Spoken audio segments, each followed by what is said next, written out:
Halo, kita lanjutkan lagi ya untuk materi termokimia bagian kedua. Kemarin kita sudah bahas tentang konsep dasar tentang termokimia, tentang lingkungan dan juga sistem, dan penentuan nilai Q dan juga delta H. Lalu pada part kedua ini saya akan membahas tentang perhitungan apa saja yang nanti akan dapat kita lakukan pada materi termokimia ini. Jadi materinya adalah nanti kita bagi menjadi menentukan nilai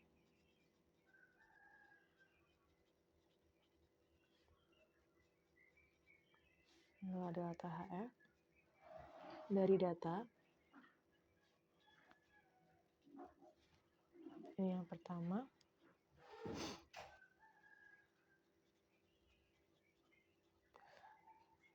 Yang kedua, nanti kita akan menentukan memahami diagram ya. Diagram energi. Dan yang terakhir nanti kita akan belajar tentang hukum Mass. Baik, untuk menentukan delta H ini nanti ada kalanya kita mengetahui beberapa data. Misalnya kita itu tahu data delta HF. Ini delta H ya, secara umum bukan delta H. Sorry.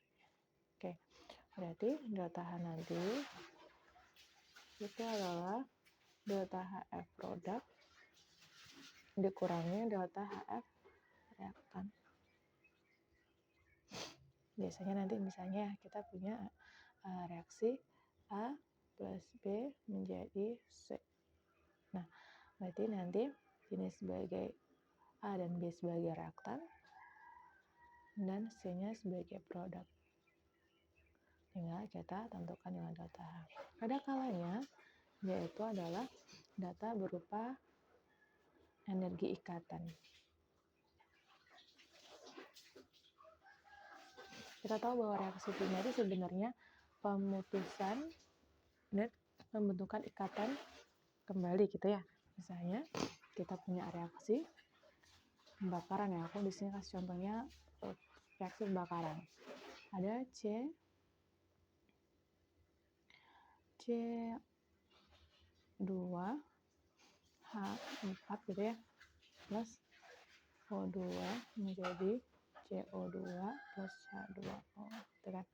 Kalau kita jabarkan nanti dia itu adalah reaksinya dan ikatannya sebenarnya seperti ini kalau kita uraikan. Oke. C dengan C, kemudian ini dia H. Ada H dan juga ada H plus O dengan O, nanti dia menjadi C O plus ini ya.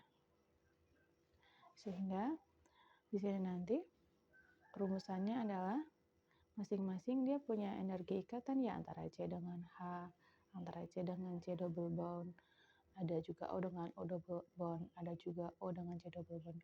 Nah, nanti biasanya datanya itu berupa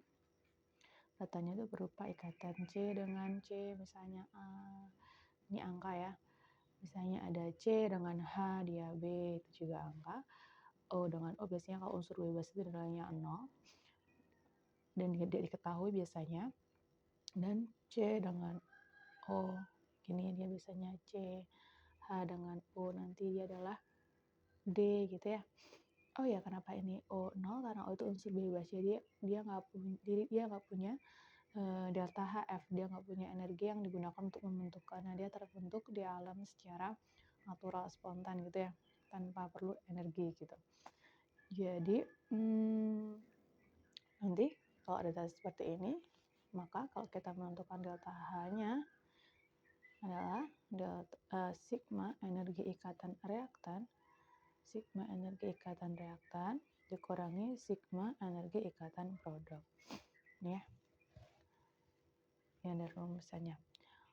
Gimana cara ngitungnya? Jadi nanti kita jumlahin satu per satu ya. Gitu. Jadi misalnya reaktannya kita punya C, di sini C-nya ada berapa? C dengan H ada 1, 2, 3, 4. Berarti C dengan H jumlahnya 4, gitu kan? Lalu ada C dengan C jumlahnya 1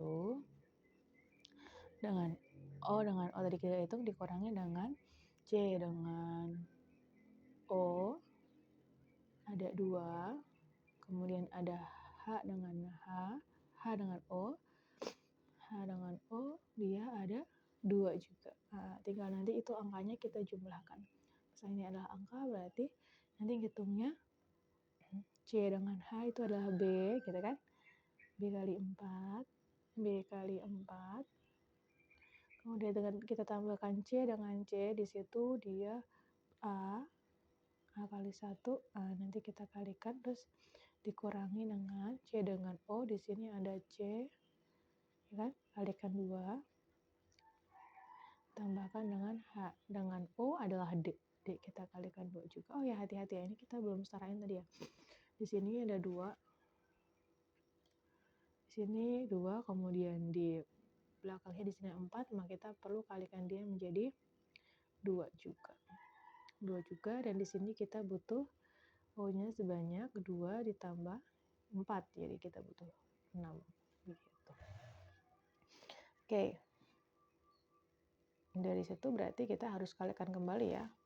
Ini berarti kita kalikan 2 gitu ya. Jadi ini kita kalikan 2 lagi atau 4, ini kita kalikan 2 juga. Oke. Jadi nanti kita ketemu hasilnya. Gitu ya. Baik, ini akan kasih note biar ingat ya, enak. Kasih warna yang beda ya. Oke. Selanjutnya, diagram energi. Diagram energi itu gimana? Biasanya akan ditampilkan sebuah data diagram gitu ya, seperti ini. Ini adalah entalpi.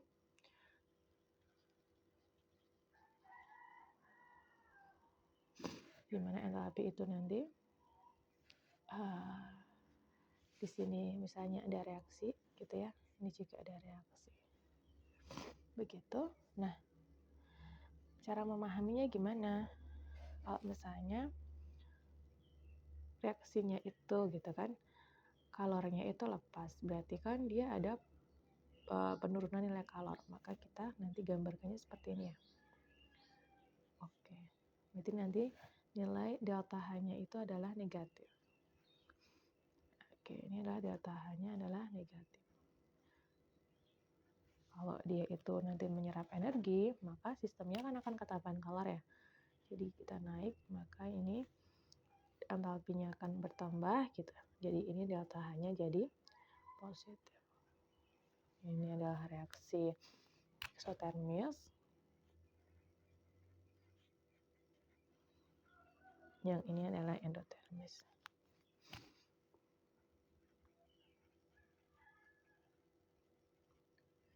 Atau bisa dibilang bahwa kayak misalnya kita punya ini adalah energi misalnya ya. Ini nanti A,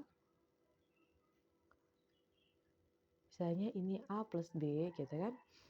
A plus B misalnya, A plus B, kemudian ini nanti A plus B itu turun jadi C misalnya, berarti ini C diuraikan menjadi B gitu ya. Jadi kayak C diuraikan menjadi A plus B itu naik.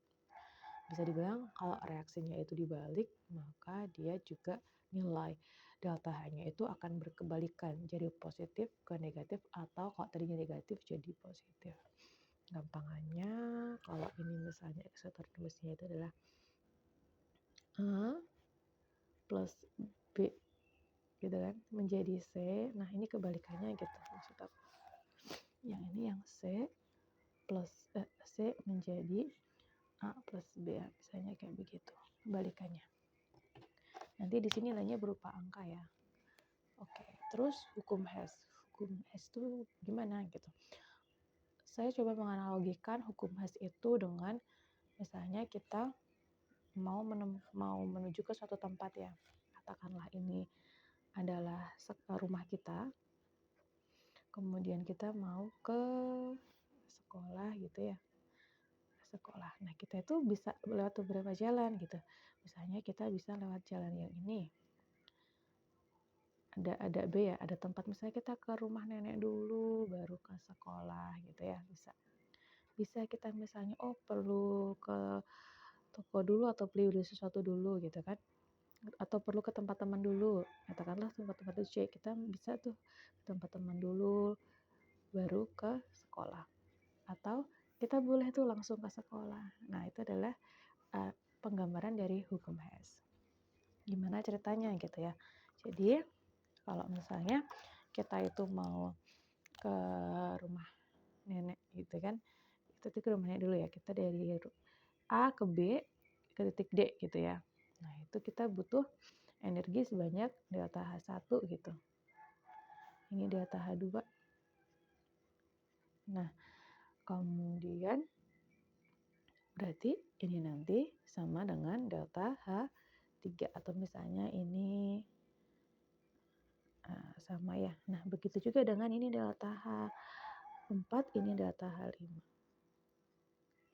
Jadi nilainya itu sama kalau hukum HES itu. Jadi kalau kita dari ilustrasi ini tuh kita bisa ngambil kesimpulan kalau delta H3 itu sama dengan delta H1 ditambah delta H2 sama dengan delta H3 ditambah delta H4. Atau bisa dibolak-balik ya sesuai dengan keperluannya. Jadi misalnya kita tahu salah satu dan dicari yang lain itu bisa. Kalau ada dua variabel yang diketahui, dicari yang salah satu itu bisa diketahui ya. Misalnya nih, kita mau nyari delta H2. Maka kita tahu tuh delta H3 dan delta H1, tinggal delta H3 dikurangi delta H1.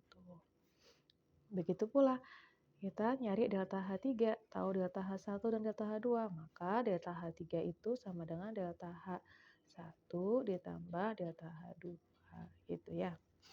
Baik, ini adalah materi seputar termokimia bagian kedua mengenai perhitungan untuk menentukan delta H, menentukan diagram, membaca diagram dan juga hukum HES. Selanjutnya kita akan coba untuk latihan soal.